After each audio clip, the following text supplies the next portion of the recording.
seorang koruptor sebagai pertanggungjawaban moral. Saya mau minta klarifikasi, ini tanggung jawab siapa? Bapak malu nggak sih? Apakah saya dengar permintaan maaf yang benar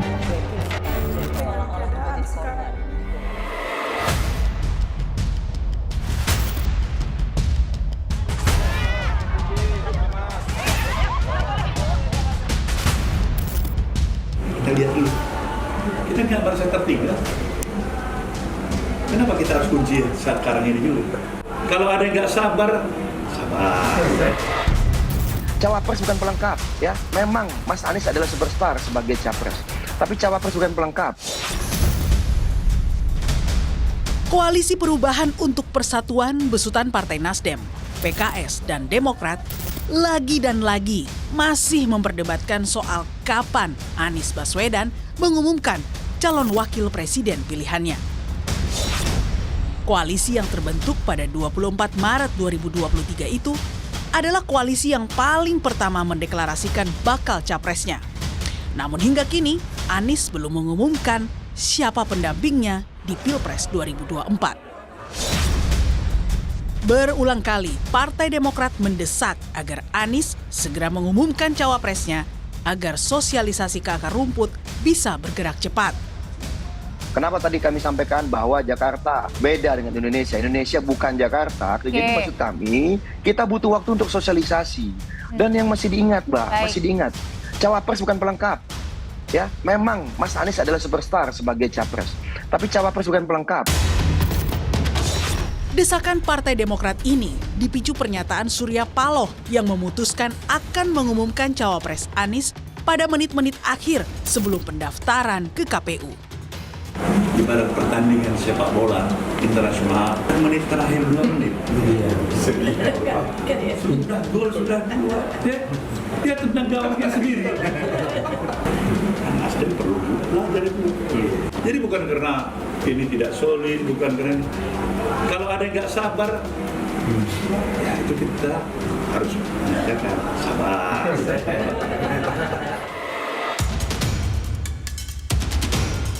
Di tengah ketidakpastian kapan Anies mengumumkan cawapresnya, pimpinan Partai Nasdem justru menyebut nama putri mendiang Presiden Gus Dur, Yeni Wahid, sebagai sosok yang cocok menjadi wakil Anies Baswedan. Dia figur perempuan yang memiliki kecerdasan menurut saya, punya hubungan global yang luar biasa, punya pemikiran yang sangat plural, mewarisi pikiran-pikiran seorang Gus Dur, Raih Durian. Kalau saya, Mas Anies bisa lebih personifikasi sebagai orang kanan. Dengan Mbak Yeni, ini kan akan sangat saling melengkapi. Ya, terima kasih atas kepercayaan yang telah diberikan. Tentunya ketika ada momentum, ketika ada kesempatan yang tercipta, ya harus tersedia. Kalau memang cita-citanya adalah bekerja dalam bidang kebijakan publik. Selain Yeni Wahid, ada pula 2 tokoh perempuan yang kerap disebut-sebut menjadi kandidat pendamping Anies. Kedua tokoh tersebut tak lain Gubernur Jawa Timur Khofifah Indar Parawansa dan mantan Menteri Kelautan dan Perikanan Susi Pujiastuti. Lantas, dari ketiga tokoh perempuan ini, Yeni Wahidkah yang akan dipilih oleh Anies Baswedan?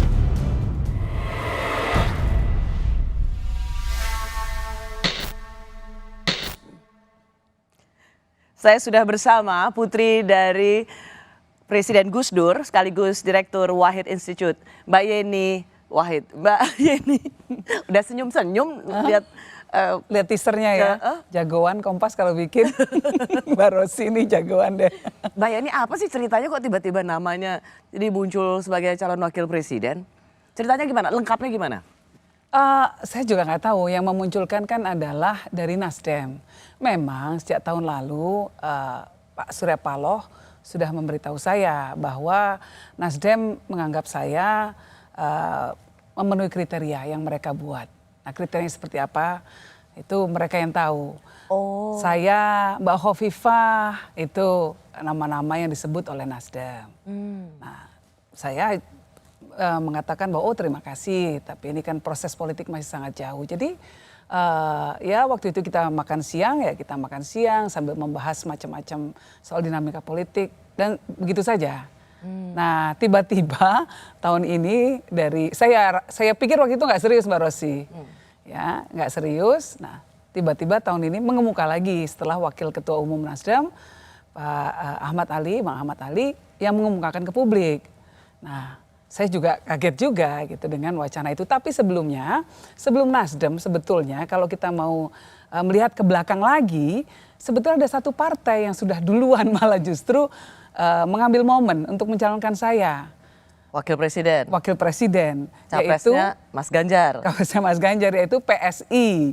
Ya, ini sekitar bulan apa gitu ya? Agustusan, September gitu. Bulan Maret. Maret malah ya, tahun lalu Mbak Rosy ini malah. Oh tahun lalu ya? Tahun lalu malah juga. Oh ya justru gitu. sebelum Mas Ganjar mendapatkan mandat dari PDIP. Oktober 2022 kalau nggak salah. Mungkin ya, pokoknya tahun lalu gitu. Jadi dan itu malah saya tahunya juga dari media. Jadi wacana tentang Wapres ini memang bergulir. Nah jadi ya saya ikuti saja. Oh jadi sebelumnya memang sudah ada pembicaraan dengan Pak Surya Paloh? Sudah, PSI, Nasdem sudah, jadi 2 partai. Oke, katakanlah kita bicara soal Nasdem dulu. Ya. Pak Surya Paloh waktu itu memang mengatakan Mbak Yeni ini cocok gitu. Menurut Pak Surya Paloh seperti itu. Dan Cocok kemudian, sebagai wakilnya Mas Anies? Mas Anies, ya. Nah, itu artinya dipinang nggak? ya mohon diartikan sendiri. Saya rasa mungkin seperti itu. Dan saya rasa bukan hanya saya yang bisa mengatakan begitu. Ini kan sudah dikemukakan di publik langsung. Tapi saya memang mengatakan sama kepada semua pihak. Terus terang Mbak Rosy, pada titik ini saya tetap mengambil jarak yang sama dengan semua capres. Saya merasa punya kedekatan dengan semua. Nah, bicara soal kedekatan karena pada tanggal kemarin kita bicara ini kan 10.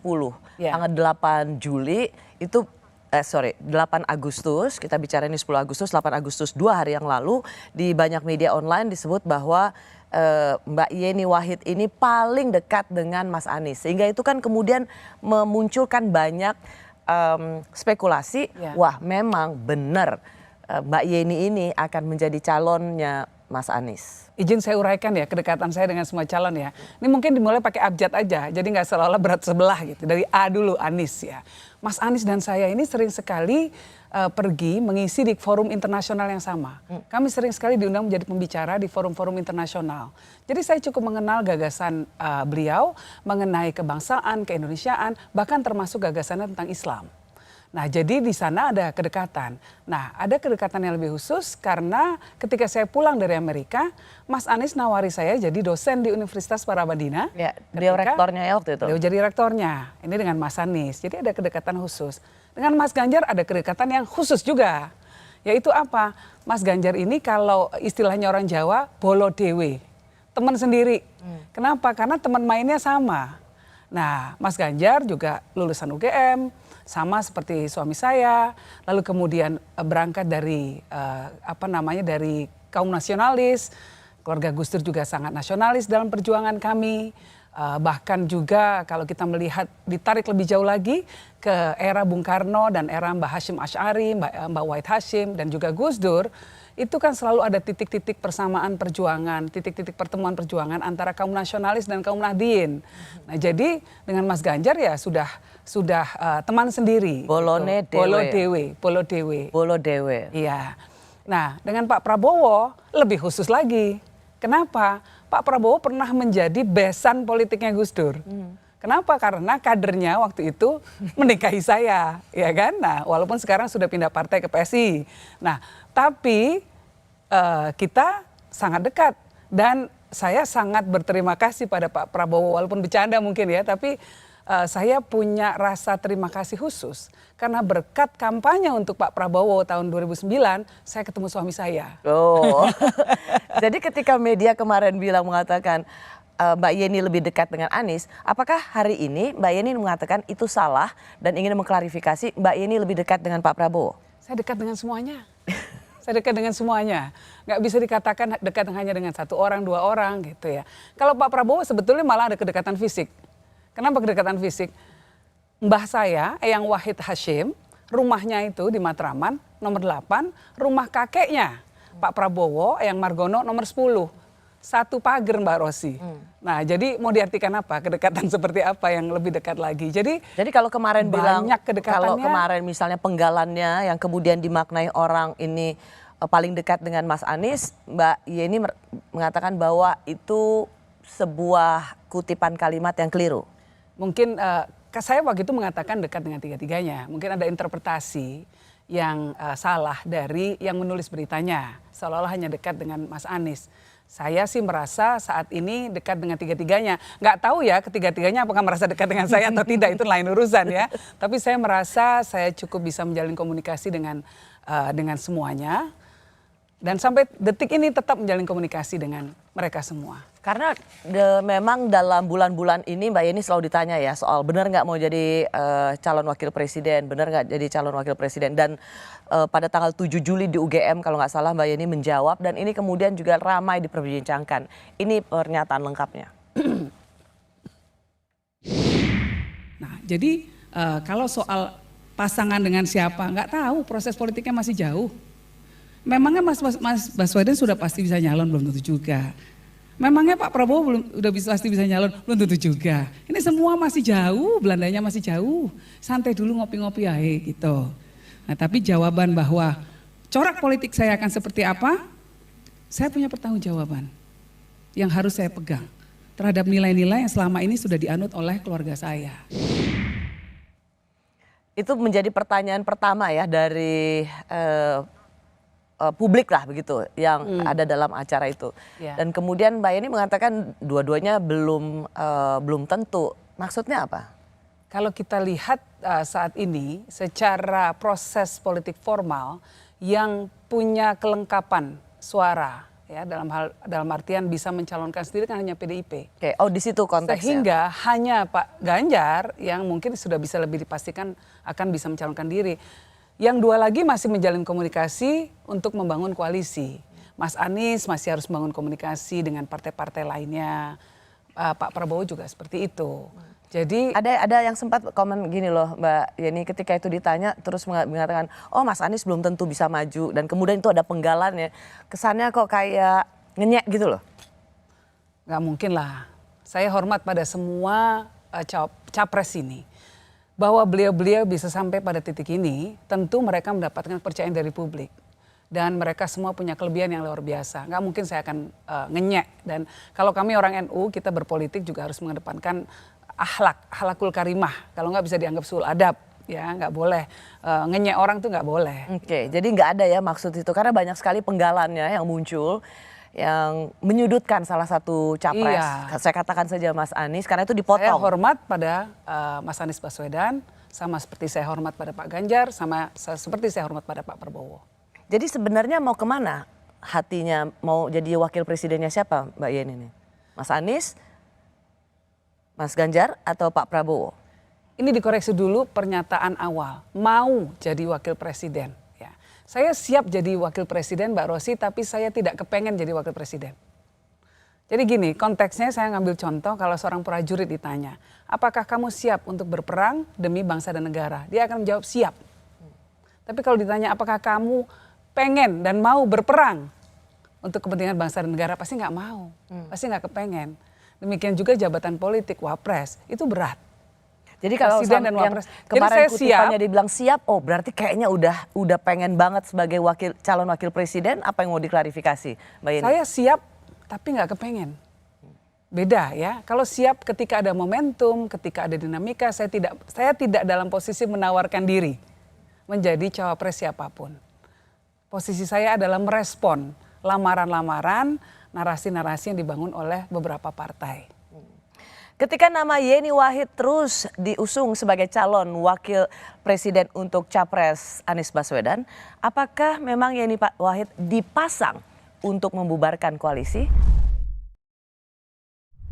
Dia seperti perempuan yang memiliki kecerdasan menurut saya, punya hubungan global yang luar biasa, punya pemikiran yang sangat plural, mewarisi pikiran-pikiran seorang Gus Dur, Julian, yang selama ini menjadi karakter daripada Mbak Yeni.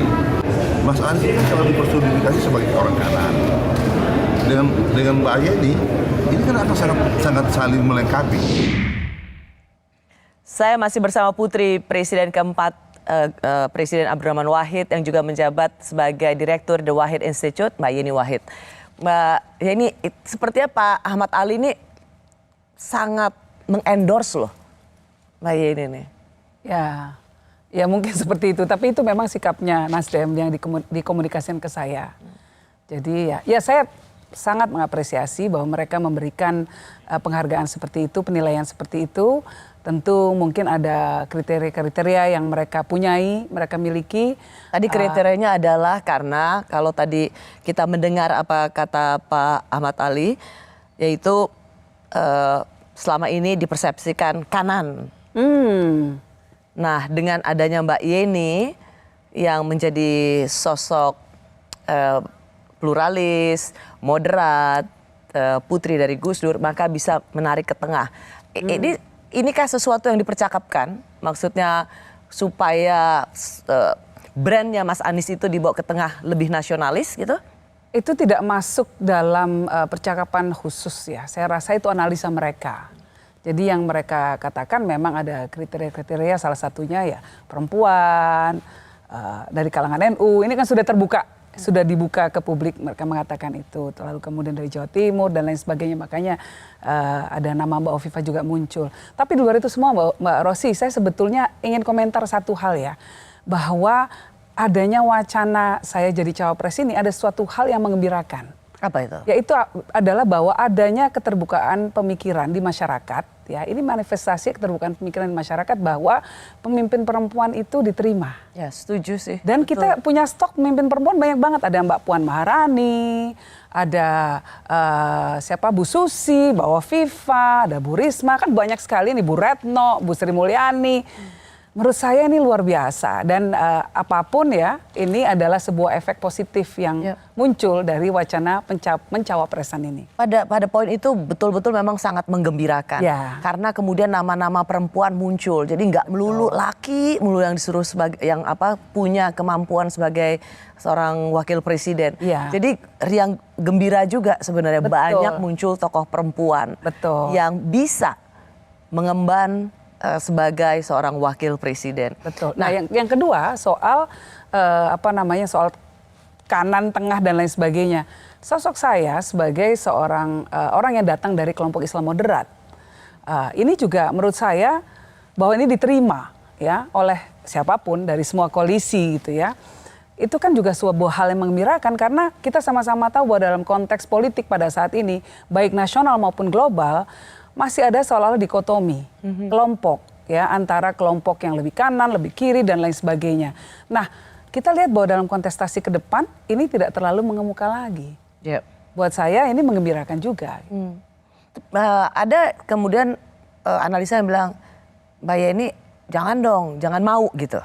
Karena kemudian seperti cuci piring atau memoles bagi mereka yang tidak rela bahwa ngapain Mbak Yeni bergabung misalnya dengan kelompok mereka. Ini kan sekali lagi ada tentang kelompok kami dan kelompok mereka. Bagaimana dengan keberatan bahwa Mbak Yeni jangan mau ditarik-tarik ke situ?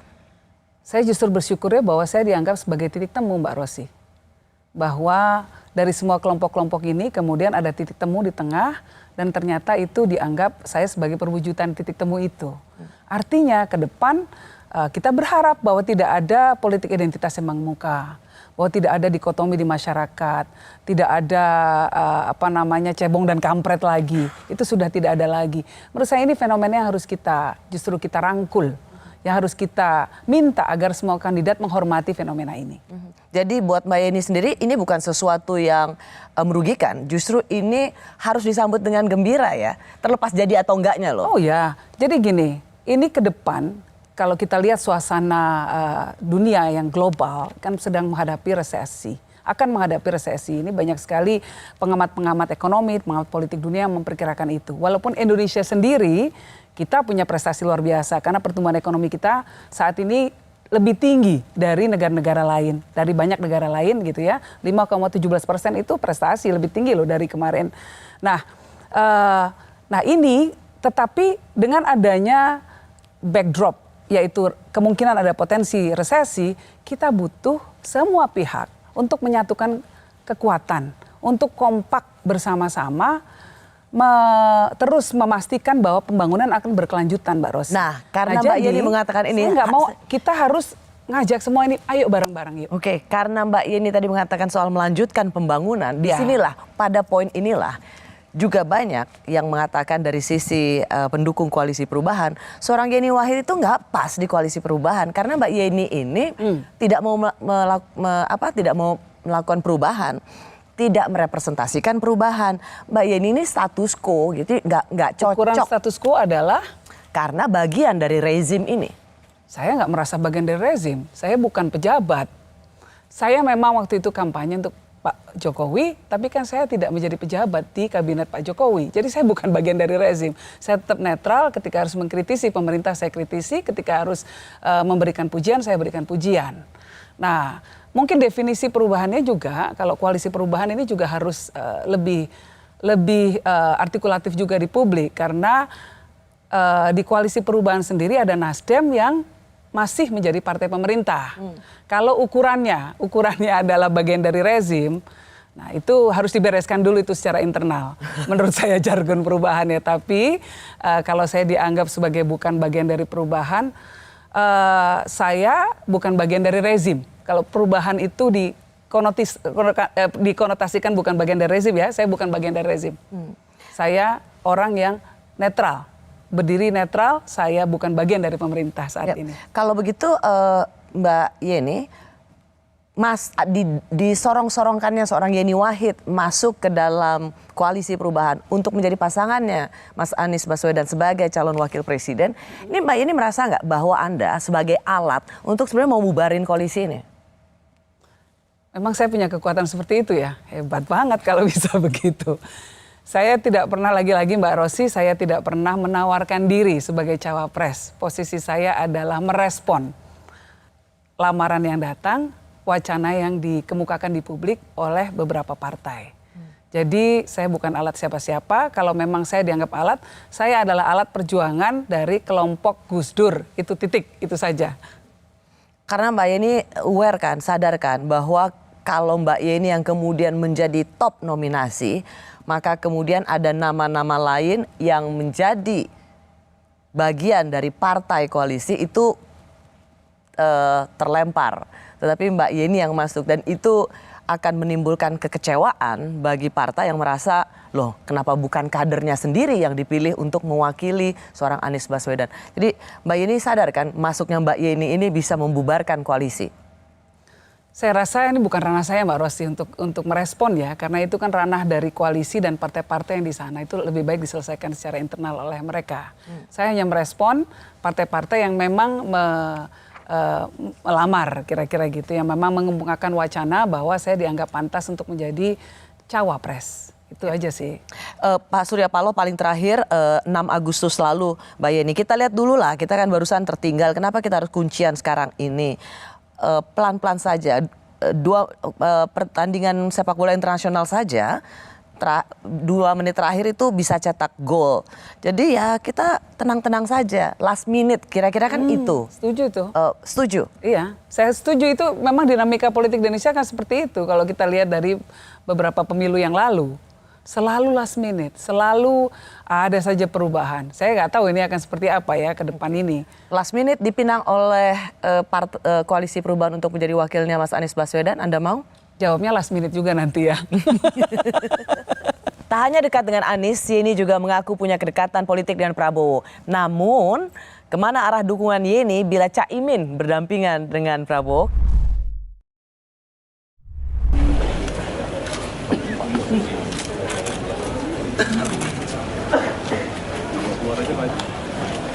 Jadi saya kesini, terima kasih dalam rangka silaturahim dan nyekar ke Gus Dur ya.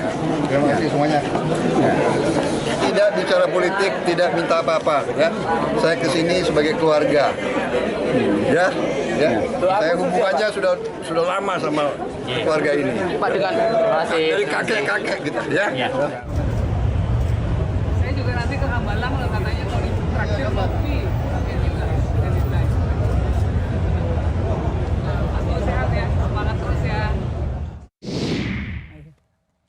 Saya masih bersama Yeni Wahid. Ia juga pernah menjabat staf khusus bidang komunikasi politik di era Presiden Susilo Bambang Yudhoyono. Mbak Yeni itu juga sekaligus memperlihatkan visual kemesraan dan kedekatan Mbak Yeni sekeluarga sih ya sama dengan Pak Prabowo ya. Iya, cuman dulu waktu kakeknya Pak Prabowo meninggal kan yang mendoakan nenek saya. Jadi ya memang dekat, Mbak. Kalau keluarga sih dekat. Oke. Kalau Caimin sebagai pemegang golden ticket untuk memilih cawapres atau menjadi cawapresnya Pak Prabowo, gimana? Ya, kita bye-bye.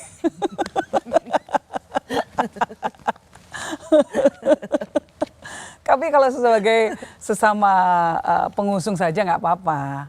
Tapi kalau pendamping, nah itu lain urusan. Agak berat ya? Agak berat itu. Gitu. Karena ini kan semua kan ingin berebut suara Jawa Timur nih. Itu sudah tidak terelakkan lagi bahwa ingin menang di Jawa Timur. Ya. Makanya ketika dari Koalisi Perubahan Nasdem lah saya sebut ada nama Mbak Khofifah, nama Mbak Yeni, itu kan untuk kemenangan Jawa Timur mengambil suara NU Suara gitu. NU, Kira-kira gitu betul, ya. Iya. Betul. Memang suara NU ini Mbak Rosi kalau dilihat dari survei gitu ya, survei LSI misalnya mengatakan bahwa hampir 49,9% ya dari pemilih itu mengidentifikasi dirinya sebagai orang NU. Nah, lalu yang menarik juga surveinya Kompas malah 62, berapa persen gitu ya pemilih itu sudah menentukan pilihan. Nah saat ini lebih dari 24% itu ke Pak Prabowo dan Pak Ganjar. Mas Anisnya 13%. Ini suara pemilih NU. Jadi memang Gak heran besar. makanya nama-nama tokoh perempuan yang terkait berdarah NU itu menjadi salah satu pertimbangan. Nah yang menarik adalah representasi suara NU di PKB justru lebih kecil dibandingkan suara NU di Gerindra. Karena dulu waktu Caimin menelantarkan Gus Dur, ya kita kan PKB Gus Dur, Caimin ya PKB Caimin gitu ya. PKB Gus Dur mengalihkan suara untuk Gerindra. Maka suara Gerindra naik. Jawa Timur ini 2009. Suara PKB Caimin turun 70%. Oke, tapi hal yang sama juga masing-masing berebut brand Gus Dur nih. Ya. Karena dari sisi Caimin mungkin kita lihat pernyataannya 4 Agustus 2023 soal kesuksesan seorang Muhaimin itu berkat ajaran Gus Dur. Kita lihat sama-sama. Bagi perjuangan kita khususnya PKB untuk istiqomah dalam menjalankan misi dan cita-cita Kiai Haji Abdurrahman Wahid. Saya ini termasuk asisten informal. Jadi termasuk diajak terus oleh Gus Dur dalam semua event. Mulai dari ke NU-an, ke forum demokrasian, ke pemerintahan, sampai tuntaslah. Saya ini betul-betul kalau berhasil itu memang produk Gus Dur. Kalau berhasil. Tapi kalau gagal, ya memang aslinya memang begitu, kira-kira gitulah. Iya. Kalau berhasil itu karena produk Gus Dur. Iya, menurut saya Caimin ini politisi yang sangat berhasil. Ya, saking berhasilnya sampai Gus Dur pun dikudeta oleh Caimin. Itu berhasil luar biasa, itu sukses mengkudeta gurunya dan orang yang mengajarkan banyak sekali tentang politik. Saya nggak tahu itu apakah dianggap kesuksesan, keberhasilan, silakan masyarakat yang menilai. Karena kemarin juga ada berita NU mengatakan bahwa PKB tidak representasi NU. Itu apa sih ceritanya? Ya, Gus Yahya, Ketua Umum PBNU pada saat ini Gus Yahya Stakuf sudah membuat keputusan mengembalikan lagi NU pada tracknya yaitu bahwa NU kembali ke khitah 1926 yaitu tidak berpolitik praktis. Jadi NU ada di mana-mana, mengayomi semua partai. Jadi semua kader politik NU yang ada di semua partai ini menjadi representasi dari NU, tidak hanya di PKB saja. Oke, itu yang ingin di-clearkan ya. Jadi Ya, jangan betul. ada partai yang mengklaim sebagai partai NU. Tidak, karena banyak kader-kader NU itu tersebar di mana-mana. Itu, nggak usah jauh-jauh di Nasdem ada Effendi Khairi, ya, lalu kemudian di Golkar ada Aceh, Kang Aceh, itu juga kader NU semua. Jadi kalau kemudian PKB juga dianggap dianggap partainya Gus Dur, itu Mbak Yeni keluarga akan menolak mentah-mentah. PKB yang dulu didirikan oleh Gus Dur, kalau PKB sekarang bukan PKB Gus Dur, ini PKB Caimin. Jadi beda, PKB-nya sudah beda. corak politiknya sudah berbeda, karakter politiknya sudah beda, apa yang diperjuangkan juga sudah berbeda. Jadi nggak bisa lagi menurut saya, memang masih tetap jualan nama Gus Dur, masih tetap kalau haul Gus Dur memperingati, gambar Gus Dur juga dipasang di mana-mana. Walaupun ada perintah dari Gus Dur secara tertulis, ditandatangan di depan notaris, melarang penggunaan semua atribut tentang Gus Dur oleh PKB Muhaimin. Ada. Itu ada larangannya jelas sekali. Tapi ya namanya orang masih mencuri-curi, kebiasaan kayaknya mencuri-curi. Mencuri partai sekarang mencuri gambar. Jadi kalau misalnya pemegang golden ticket itu juga menjadi wakil presidennya Pak Prabowo, itu bye-bye? Kita tetap baik dengan Pak Prabowo, tapi mungkin akan susah untuk mendukung Pak Prabowo menjadi presiden kalau pendampingnya adalah Caimin. Tapi kalau sama-sama sebagai pengusung saja nggak masalah. Karena nanti bisa satu di pinggiran sana, satu pinggiran sini. Itu prinsip ya? Susah ya, bagi kami susah. PKB Gus Dur terlalu lama, ini terlalu dalam yang sudah terjadi. Gus Dur pendiri partai, orang yang dikatakan oleh Caimin sebagai guru politiknya malah dikudeta, apalagi rakyat. Susah kan mau milih pemimpin seperti itu nanti? Jadi memang itu yang masih menjadi obstacle, hambatan. Dan apakah ini pernah diobrolin nggak sama Pak Prabowo? Pak Prabowo saya rasa mengerti posisi kami. Itu mungkin ada banyak pihak-pihak yang sudah bicara langsung dengan Pak Prabowo mengenai hal ini. Jadi mengerti sekali standing position dari keluarga Gus Dur. Mbak Yeni emang keras ya dalam soal ini. Karena kalau kita lihat beberapa kali soal ketidakcocokan itu, Mbak Yeni bluntly atau dengan terus terang mengatakan ini secara terbuka. Ini kata Yeni Wahid. Oh PKB saya nggak tahu karena saya sekarang sudah nggak jadi bagian dari PKB pada saat ini. Saya PKB Gus Dur bukan PKB Caimin. Ya, kita menghimbau agar politisi yang surveinya nggak terlalu ngangkat, nggak usah terlalu ngotot. Saya rasa yang paling utama ya, Ketua Umum PKB itu tidak boleh kemudian mengambil posisi berseberangan dengan NU. Kasihan umat di bawah. Jadi semuanya kan karena ego semata, ego politik menghalalkan segala macam cara. Nggak kaget sih kita melihat perilaku politiknya yang belum berkembang juga sampai sekarang. Ya memang Caimin saat ini sering membuat blunder-blunder politik. Artinya mengambil posisi juga yang diametral bertentangan dengan Ketua Umum PBNU dengan PBNU sekarang. Itu kan juga kasihan konstituen PKB yang orang NU gitu.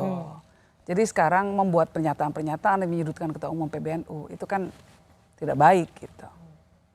Saya mau tanya Mbak Yeni, ada kemungkinan nggak atau peluang nggak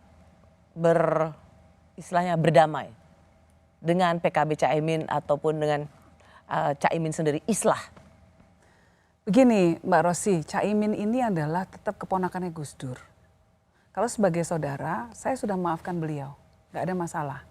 Tapi kalau dalam hal politik, tidak bisa kemudian hanya sekedar islah berdamai, konteksnya seperti apa, lalu kemudian platform perdamaiannya seperti apa, apakah mereka mau kembali kepada corak politik Gus Dur yang tidak transaksional, apakah mereka mau betul-betul mengusung lagi idealisme Gus Dur, kalau itu semua bisa dilakukan, maka ya kita bisa berkomunikasi, tapi kalau masih seperti sekarang, modelnya hanya mengedepankan kepentingan diri sendiri, bahkan mengambil sikap berseberangan dengan NU, ini kan makin lama makin melebar lagi, makin banyak sekali perbedaan yang ada.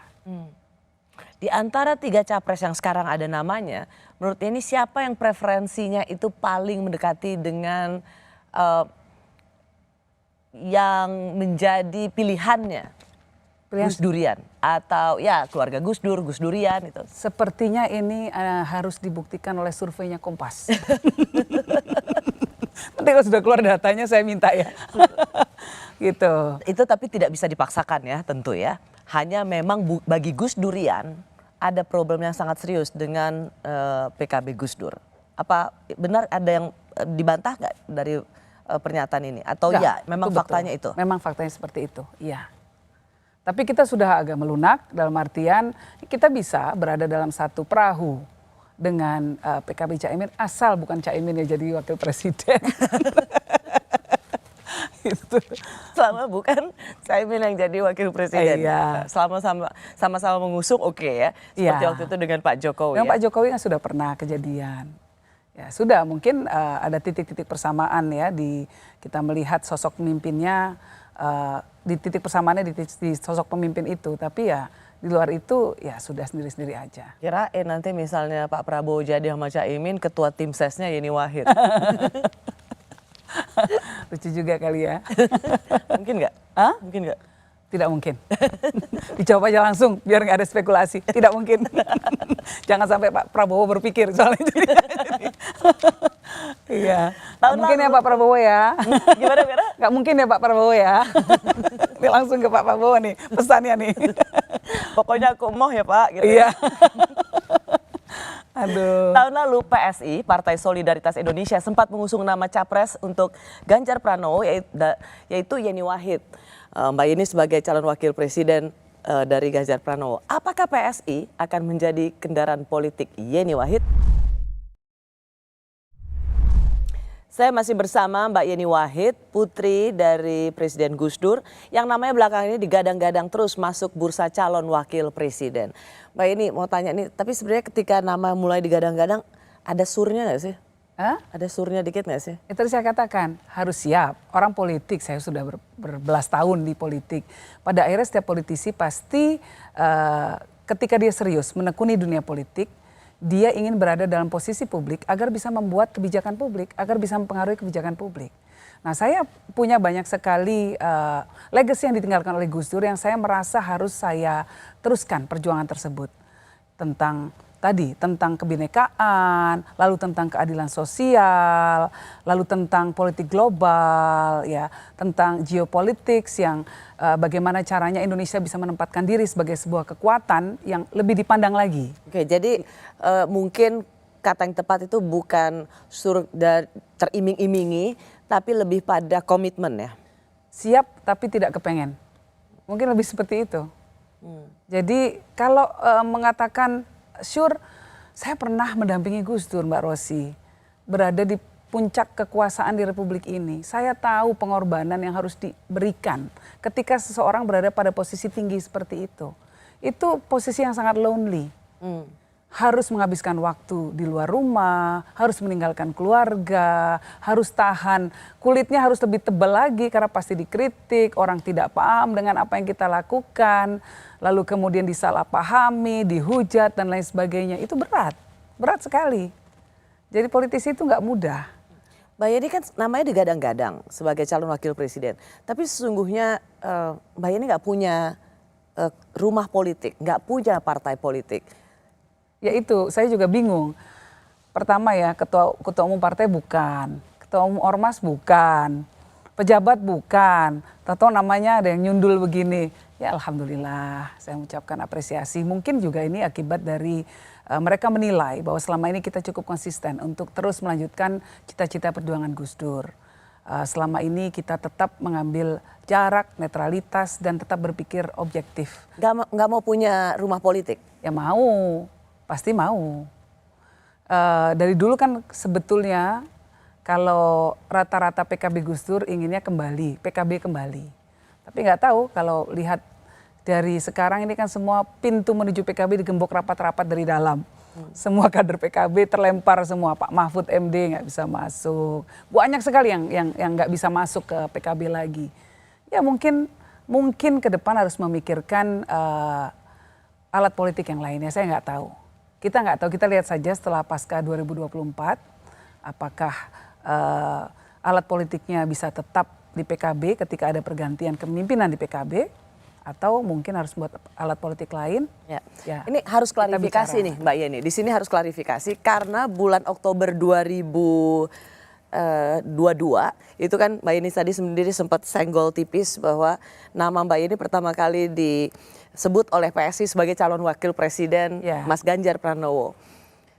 Kan suaminya Mbak Yeni, Mas Faris itu kan tadinya di Gerindra, masuk PSI. Iya. Wah, ternyata aktor intelektual di balik promosi nama ini suami sendiri, bener nggak? Tapi dia masuknya setelah nama saya dimunculkan. Oke. Jadi dia, Makanya ini harus klarifikasi. kita juga kaget. Saya terus terang mendengar ini dari media. Saya mendengarnya dari media. Lalu kemudian saya telepon orang-orang PSI. Apa jawaban mereka? Saya katakan, kalian gimana sih kok nggak ngomong dulu? Katanya takut ditolak, Mbak. Lebih baik minta maaf daripada minta izin. Katanya kacau deh. Oh, jadi waktu itu nama Mas Ganjar, memang Mas Ganjar sendiri belum sama sekali Sama, juga diumumkan. Mas Ganjar oleh dan Mega. saya dua-duanya nggak dikontak oleh teman-teman PSI. Inilah kadang-kadang anak muda kan suka begitu tuh. Ngomong-ngomong dulu. Klarifikasi itu waktu itu Mas Faris, Dohir Farisi sebagai suaminya Mbak ini belum masuk PSI ya? Belum masuk. Oke. Waktu itu belum masuk. Nah, sekarang Gara-gara itu jadi ngobrol dengan teman-teman PSI dan setelah itu kita jadi tertarik. Oh, mereka idealis ya. Oh, mereka punya semangat kemudaan. Mereka punya semangat untuk terus melakukan perubahan-perubahan di negara ini, terutama melalui politik budgeting, pengawasan budget di negara kita. Jadi Mas Faris itu masuk PSI itu Akibat. Akibat dia gara-gara tertarik, lalu Tapi kemudian dia diskusi ngerasa, dulu nggak sama Mbak ini? enggak. Sendiri aja Memang aneh ya keluarga politik, keluarga kita agak aneh ya. Tolong jangan dimaklumi, ini bukan sesuatu yang lazim di banyak keluarga politik ya. Tapi ya memang seperti itu prosesnya. Simpul-simpulnya jadi mulai nyata nih. Ya, Mas Dohir Farisi, suami dari Yeni Wahid, sekarang membantu PSI. sekarang ada di kepengurusan PSI, Ketua Badan Pemenangan Pemilu, benar ya? Saya juga agak lupa. Istrinya juga nggak tahu. Resminya apa ya Mbak Rosi, tapi yang jelas dia membantu PSI pada saat ini karena tertarik dengan semangatnya, semangat anak muda dan semangat idealisme. Oke lah, itu normatifnya lah itu. Ya kira-kira begitu, tapi betul-betul. Ya ya, tapi kemudian menghebohkan bahwa seorang Prabowo Subianto datang menyambangi PSI. Gitu. Otak di belakang ini suami Anda? Saya nggak tahu, karena saya juga dengarnya dari media. Asli, oh Prabowo ke PSI gitu. Jadi, tapi bagus lah. Itu artinya kan ada ada komunikasi yang lancar dengan semua antara partai, itu bagus sekali silaturahmi yang terjadi. Itu menurut saya bagus sekali. Dan bahwa Prabowo kan sekarang mungkin ingin merangkul banyak anak muda. Saya rasa pas sekali. Karena rasanya saat ini kan biasanya PSI itu kan paling tidak pernah berada dalam satu percakapan. Belum masuk parlemen DPR RI. Betul. Ya. Tapi ia juga tidak pernah memberikan penilaian yang baik pada seorang Prabowo Subianto. Ya. Kemarin terjadi sebuah pertemuan yang menggemparkan dan ada orang baru di PSI itu yang bernama Dohir Farisi yang punya latar belakang Jangan bikin spekulasi Bro Rosi. Fokus ke saya saja ya, jangan suami saya ya. Kenapa enggak? Apakah ini juga menjadi kendaraan seorang Yeni Wahid? PSI? PSI. Saya rasa PSI-nya malah bahkan yang sudah menawarkan kan, yang sudah malah mengumumkan ke publik duluan. Dulu itu kan. Dulu, iya. Dengan Mas Ganjar kan. Iya. Nah sekarang kan udah ganti mempelai prianya. Saya sih mempelai prianya ganti. Calon presiden. Sudah pasti. Calon bener presidennya. nih, ini gosip politik nih. Bukan, saya malah belum tahu. Bukan maksud saya. Kan kemarin sudah seperti mengarahkan ke Pak Prabowo gitu loh. Kan nggak ada komunikasi dengan Mas Ganjar. Sehingga orang menganggap PSI sudah ke Pak Prabowo. Yang ingin saya tanyakan sebenarnya lebih kepada apakah PSI ini akan menjadi rumah politik seorang Yeni Wahid? Yang jelas bahwa saya melihat, saya tidak tahu itu pastinya menjadi keputusan PSI juga. Yang jelas yang saya lihat bahwa PSI ingin banyak mengusung anak-anak muda atau orang-orang yang dianggap punya semangat muda. Jadi ke depan akan seperti apa kita lihat ya. Tapi yang jelas PSI kan bahkan malah mengusung Kaisang. Ini contohnya gitu. Nah, tapi tadi di titik ini beberapa Pemret ketemu dengan Presiden Jokowi dan Presiden Jokowi mengatakan sesuatu tentang ini. Apa itu? Di-spill dong, spill dong Mbak Rosi. Nanti karena kita sudah janji off the record. Oke. Ya. Singkat aja. Ya. Mbak Yeni, apakah akan masuk PSI atau enggak? Menjadikan PSI rumah politik Mbak Yeni atau enggak? Sudah ada suami saya. Terlalu crowded kalau dia saya suruh juga keluar. masuk. Dia yang keluar. Repotin saya nanti. Terpindah lagi dia. Mendingan udah biar dia di PSI. Daripada ganggu gue. Enggak lah. Saya basis saya mungkin corak politiknya tetap berbasis santri Islam moderat. Itu basis politik saya, tapi nasionalis juga gitu. Nah jadi ini udah ceruk politik yang berbeda lagi. Nah tapi membuka sinergi dengan PSI. Karena sama-sama semangat yang muda. Nah Mbak Yeni, ini saya tuh termasuk yang banyak ditanyain, benar Mbak Yeni akan jadi calon wakil presiden. Sambil menutup percakapan ini, saya mau dapat jawaban yang firm. Benar nggak Mbak Yeni akan menjadi calon wakil presiden Anies Baswedan? Kalau siapa yang akan saya dukung, ini memerlukan proses. Proses itu proses rasional dan spiritual. Dan proses ini sedang saya jalani.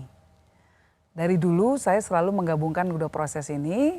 Nah nanti hasilnya akan seperti apa? Last minute Mbak Rosi. Keputusannya juga akan last minute. Sudah senada dan seirama dengan Pak Surya Paloh. Enggak juga lah. Tapi semua saya rasa semua akan last minute. Semua ketua umum partai akan last minute saya rasa. Baik, terima kasih ya Mbak Yeni. Selalu senang bicara dengan seorang Yeni Wahid. Salam hormat untuk Bu Sinta Nuriyah. Makasih Mbak Rosi. Saya Rosyana Silalahi. Terima kasih sudah menyaksikan program Rosi. Tetaplah di Kompas TV, independen terpercaya.